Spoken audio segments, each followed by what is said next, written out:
But I mean, just look at the raw numbers here in this National Inquiry Report. We are talking about at least 149 local authority districts.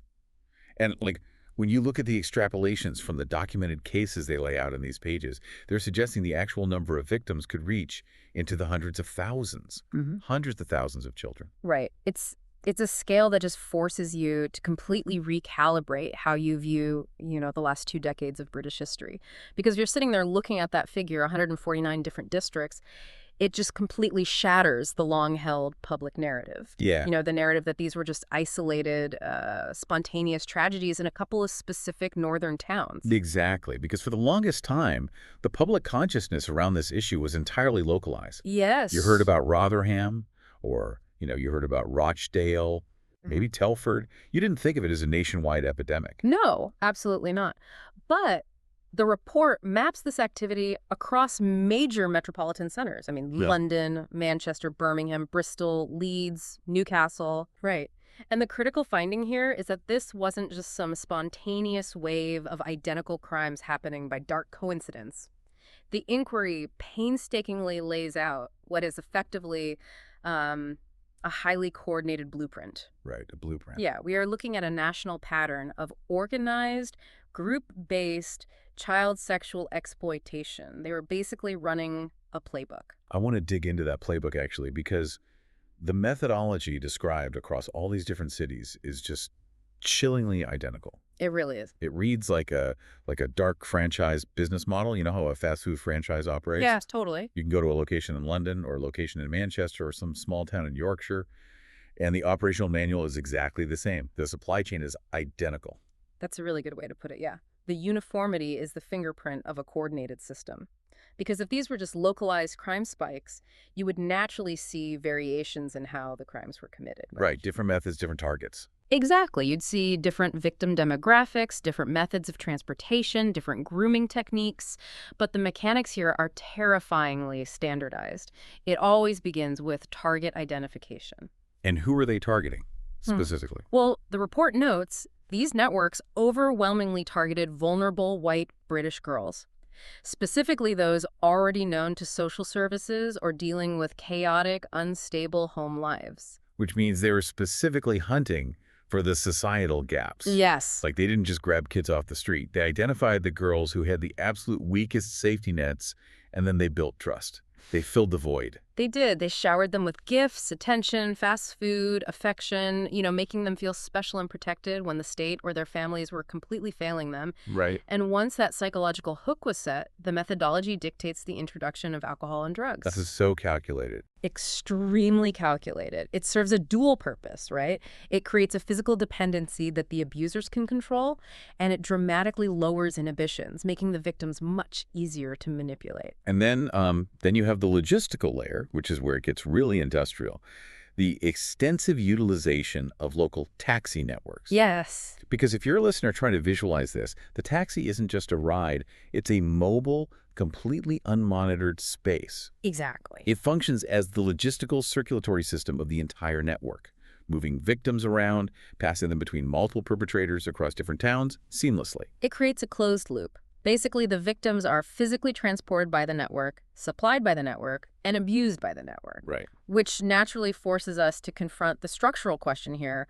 Who exactly was running this franchise? And, what was the ideological glue holding it all together? Because to run something this widespread requires a shared framework. Exactly. Across so many different cities, you have to have a shared framework among the perpetrators. And the inquiry dives incredibly deeply into this. I mean, they analyze decades of court records, convictions, and previous local inquiries to establish a definitive perpetrator profile. They did. And the statistical findings presented here are just blunt. According to the data analysis in the report, approximately 87% to 95% of those convicted in these specific organized group-based cases bore Muslim names, predominantly men of Pakistani heritage. Yeah, that is a staggering overrepresentation compared to the general population. Staggering. And the inquiry goes further than just recording the demographics, right? Yeah. It actively explores the cultural and religious dimensions that facilitated this specific type of group criminality. Which is a very uncomfortable conversation for a lot of people. Oh, highly uncomfortable. But the evidence presented shows that these perpetrators were operating within a very rigidly defined honor and shame-based cultural framework. What does that actually mean in practice, though? Like, how does honor translate into the systematic exploitation of children outside that community? Right. So within this specific clan-based framework, honor is deeply tied to the modesty and protection of women within the in-group. Okay. Conversely, the report details how non-Muslim girls, specifically the white British girls they were targeting, were viewed as lacking the protection of male relatives and fundamentally lacking moral worth. Because they're outside the clan. Exactly. The inquiry points to several contributing factors here. They highlight certain interpretations of a doctrine of Muslim superiority, patriarchal clan systems where women are essentially treated as property, and even the lack of a fixed minimum age of consent in some very specific traditional interpretations. Wait, I have to pause here. I really have to push back on the mechanics of that rationalization. Go ahead. Because I struggle to bridge the gap between a cultural worldview Okay. and the physical act of abusing a child. Even if a clan system views outside women as immodest or unprotected, we're talking about basic human biology, empathy, instinct. Yeah. Like, how does a cultural framework just completely override the innate human repulsion to harming a child? Is this really about this doctrine of superiority? Or is it just standard predators exploiting a societal loophole? Like, society threw these girls away so we can do whatever we want. It's a vital question, and you shouldn't view it as an either scenario. The report actually presents it as a catastrophic collision of both. A collision. Yes. The predators absolutely identified the societal loopholes. I mean, they were highly skilled at identifying which girls were in the care system and which ones the police would likely ignore. Right. But the cultural framework is what provided the internal psychological permission structure. That's what allowed groups of men to participate together without shame. The group dynamic. Exactly. The honor-based clan system creates a deeply insular echo chamber. If women within your specific clan are highly protected property, and women outside the clan are perceived as inherently worthless or existing solely for use, it completely neutralizes the internal moral alarm bells that would normally stop someone. So the culture doesn't necessarily, like, create the predator, but it creates an environment where the predator feels completely justified. And critically, where his peers don't ostracize him for it. Exactly that. It creates communal complicity among the abusers, though, I mean, it is crucial to highlight a very explicit caveat the inquiry makes at length here. Yeah, the report is very clear about this. Very clear. They emphasize that these are highly specific, distorted cultural interpretations, and the vast majority of Muslims reject and condemn this abuse entirely. Of course. The report is strictly dissecting the specific ideological echo chamber that these criminal networks use to justify their actions to themselves. Right, so they built this psychological wall that told them the victims were disposable. But, I mean, here is where the story shifts from a horrifying criminal enterprise into something that resembles an actual dystopian nightmare. Yeah. With operations this widespread, this highly organized, moving thousands of girls around in taxis. How did the state authorities miss it? Well, the darkest conclusion of this entire document is that they didn't miss it. They didn't. No. The horrifying truth of this report is that they looked the other way. Every single major institution that you pay taxes to, the institutions built specifically to protect you and your children, completely collapsed. It was an absolute systemic blindness across every single layer of the state apparatus. Let's actually trace this institutional failure, because if you're listening to this, the sheer scale of the negligence is hard to swallow. Let's start with the police. Okay, the police. They didn't just fail to investigate. The report details how officers actively discouraged victims from reporting. Yes. They ignored physical evidence. They literally destroyed case files. Which is mind-blown. They released known perpetrators without charge. And worst of all, they actively criminalized the victims. They did. They labeled these trafficked children as making lifestyle choices, treating them as willing participants or public nuisances rather than victims of a coordinated crime syndicate. A lifestyle choice. Yeah. At 12 years old. It's sickening. And that attitude cascaded directly into social services. You had frantic parents coming forward, begging for help because their daughters were disappearing in the middle of the night. And what did social services do? Social services dismissed them. They undermined the parents, placed children right back into unsafe foster environments, and aggressively closed cases that had clear, documented indicators of exploitation. And if you worked inside social services and tried to raise the alarm, the report shows they punished the whistleblowers. Yeah, they retaliated against their own staff. They punished people who tried to disrupt the harmony of the office by pointing out the abuse. And the education system did the exact same thing. Yes, the schools. Schools literally observed grooming happening right on their premises, men in cars pulling up to the school gates. And instead of launching safeguarding protocols, the schools excluded the victims. They expelled them. They expelled them for truancy or behavioral issues, effectively just washing their hands of the problem. Which removes the child's last remaining daily touch point with a safe adult. But honestly, the institutional failure that truly highlights the absurdity of this crisis occurred within the healthcare system. Oh my God, this is the one that genuinely broke my brain reading this. It's beyond belief. It is just fucking insane to me that a medical professional, someone who took an oath can, document an 11 or 12-year-old child presenting with a sexually transmitted infection or a pregnancy or physical injuries totally consistent with violent abuse, and they just signed the discharge papers. Right back out the door. They sent them straight back out to the men waiting in the hospital parking lot without making a single mandatory safeguarding referral. How does a doctor or a nurse see that and just clock out for the day? It completely defies every ethical foundation of the medical profession. I mean, it's incomprehensible. And to compound that, you have the local licensing authorities. Right, for the taxis. Right. We discussed earlier how the taxi networks were the logistical circulatory system of this operation. The licensing boards knew this. They had the data showing offenders held active licenses. They knew which vehicles were being used to transport victims. So why did they revoke them? Because when officials tried to implement basic safety measures like mandatory cameras in cars or stricter background checks, they backed down because of organized community protests threatening disruption. It's like, okay, imagine you're at a crowded club and the bouncer, whose entire job description is to keep people safe, sees a brutal, violent assault happening right in front of him. Right. He watches the punches landing, but instead of stepping in, he intentionally pulls out his phone and starts scrolling. Because he knows that if he breaks up the fight, he's going to have to deal with the cops, he's going to have to fill out uncomfortable incident reports, and maybe the guy throwing the punches has friends who will cause a massive scene outside the club.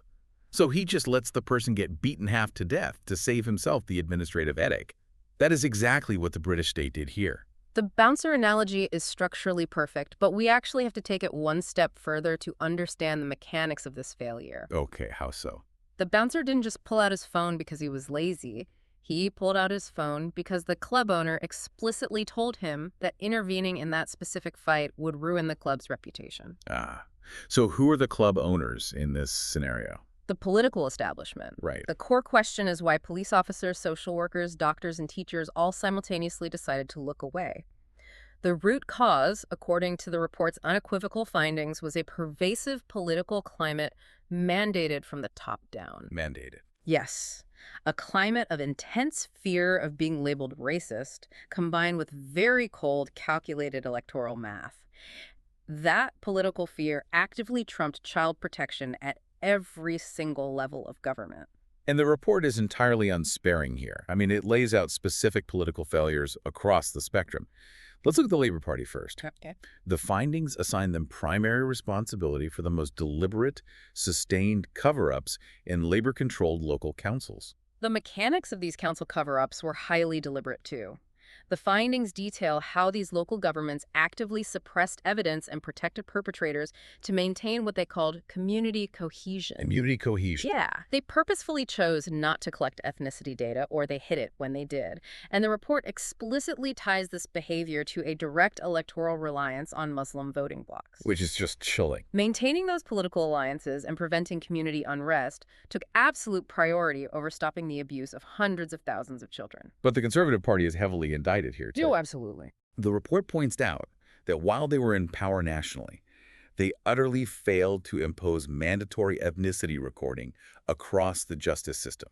Like, they had the legislative power to force the system to track this demographic data so the problem couldn't be hidden by local councils. And they simply refused to do it. They refused. Furthermore, they rejected calls to launch a full statutory inquiry for years, despite having clear, mounting evidence that this was a national crisis. And if you look north to Scotland, the political establishment there flat out refused to hold a dedicated inquiry at all. Just ignored it. Entirely failed to record the ethnicity of offenders in their systems, effectively choosing to blind themselves to the pattern rather than deal with the political fallout of acknowledging it. So this brings up a deeply, deeply uncomfortable reality. At what point does the fear of a difficult cultural conversation cross the line from standard political cowardice into active complicity in a nationwide crime syndicate? Right. Because if you are a council leader deliberately suppressing abuse data so you don't lose your seat in the next election, you aren't just a coward, you are an accessory. The report reaches the exact same conclusion. It states that the state did not merely fail to stop the abuse by prioritizing institutional reputation and community relations over the reality of what was happening to these girls. The state actively enabled the gangs to thrive. They paved the way. They engineered a frictionless environment for predators. Because if you're operating a grooming network and you realize the police won't arrest you because they are terrified of being called racist, the hospital will hand your victim right back to you to avoid paperwork, and the local politicians will suppress the crime data to win an election. You have been handed a state-sponsored license to operate with total impunity. Which leaves a trail of absolute destruction in its wake. We have to talk about the aftermath, because there are hundreds of thousands of survivors out there right now living with the compounded consequences of this political complicity. The human cost detailed in the survivor accounts is just devastating.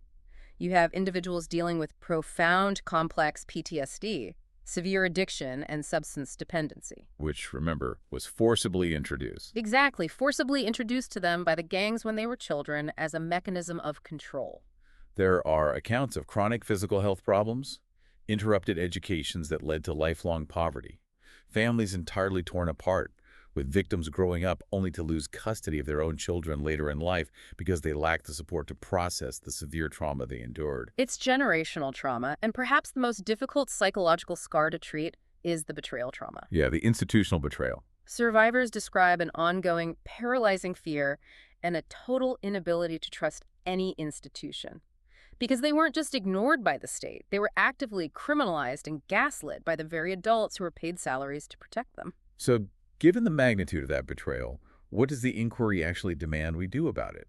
Because reading through the recommendation section of this report, it's not a gentle list of policy suggestions. No, it is not. It is an aggressive, hardline blueprint for forcibly overhauling the entire system. It is entirely focused on dismantling that frictionless environment. The logic is simple. You cannot trust these institutions to self-regulate anymore. Obviously not. Starting with the criminal justice system, they recommend creating a brand new, specific statutory offense for organized, group-based child sexual exploitation. So they want to recognize the specific playbook in law. So it can't be prosecuted as just a series of isolated assaults. Exactly. And they want to attach mandatory minimum sentences to it, including mandatory life imprisonment for the ringleaders. Wow. Furthermore, they are demanding cumulative sentencing for multiple victims, meaning offenders don't get to serve their sentences concurrently and get out in a few years. They serve them back to back. They also recommend making racial or religious motivation a statutory aggravating factor, which means the cultural framework we discussed earlier, targeting girls specifically because they are white, British, and non-Muslim, would legally increase the severity of the sentence. Yes, and the immigration and citizenship recommendations are equally uncompromising. The report calls for the automatic deportation of foreign national offenders convicted of these crimes. Automatic. Automatic. And for dual nationals, the automatic stripping of their British citizenship. Let's talk about the structural blinders, too. The report demands the mandatory recording of ethnicity, nationality, and religion for all child sexual exploitation cases. It removes the local council's ability to suppress the data. Right. And legislatively, they recommend outright prohibiting unregistered religious marriages, specifically Sharia marriages. Walk me through the mechanism of that. Why is banning an unregistered religious marriage central to stopping child exploitation? Because the perpetrators actively use these unregistered marriages to bypass the state. Oh, I see. Under the honor-based clan framework we discussed, an unregistered Sharia marriage can be used to reframe a child victim as wife within the insular community. So it's a cover. It places a religious veil over the abuse, legitimizing it internally and putting up a wall that social services and police historically felt they couldn't or shouldn't pierce due to cultural sensitivity. Right. Banning the practice forces all unions into the legal daylight where age and consent can actually be verified by the state. I have to ask, though, looking at this massive list, automatic deportations, stripping citizenship, holding the Crown Prosecution Service accountable with dedicated national units, banning religious marriages, are these recommendations actually enforceable? That's the question. Or is this just a symbolic, tough-on-crime wish list that's going to get quietly watered down by the exact same politicians who spent the last few decades covering the whole thing up? It's the most critical question facing the public right now. Yeah. The report frames these recommendations not as optional policy levers, but as structural necessity. Necessity. Yes. The fundamental conclusion of the inquiry is that the institutions proved over 20 years that they cannot be trusted to exercise discretion when faced with uncomfortable demographic realities. Yeah. Therefore, the law has to force their hand. Mandatory reporting, mandatory data collection, automatic sentencing. It entirely removes the discretion from the bouncer who wants to look at his phone. You literally force his eyes onto the fight. You make it illegal for him to look away. You make the consequences for looking away more severe than the consequences of intervening. Right. The report's conclusion is incredibly stark on this point. It states that until the societal fear of addressing uncomfortable cultural and religious patterns is overcome, the conditions that allowed these networks to thrive will remain fully intact. Because you fundamentally cannot solve a problem you are legally or socially terrified to measure. Exactly. And to make sure people actually measure it, they want to protect the people who try to point out the problem from within. The recommendations include heavy whistleblower protections and severe criminal consequences for anyone in an institution who retaliates against someone trying to expose systemic failure. Which is a complete inversion of how the British state currently operates. It requires a complete inversion. The inquiry explicitly labels this as one of the most significant institutional failures in modern British history. Easily. The next steps outlined include naming the political enablers within Parliament, initiating private prosecutions against officials who destroyed evidence, and keeping the inquiry active to ensure accountability doesn't just evaporate when the news cycle eventually moves on. It just leaves you with this chilling, lingering concept to mull over. If you really internalize what this report proves, that every major institution in the country, the police, the hospitals, the schools, the local councils, and the highest levels of government, was perfectly willing to sacrifice hundreds of thousands of children just to protect their own reputations, just to avoid having an uncomfortable conversation about race and culture. What other massive systemic crises are currently hiding in plain sight right now, protected by that exact same guise of cultural sensitivity?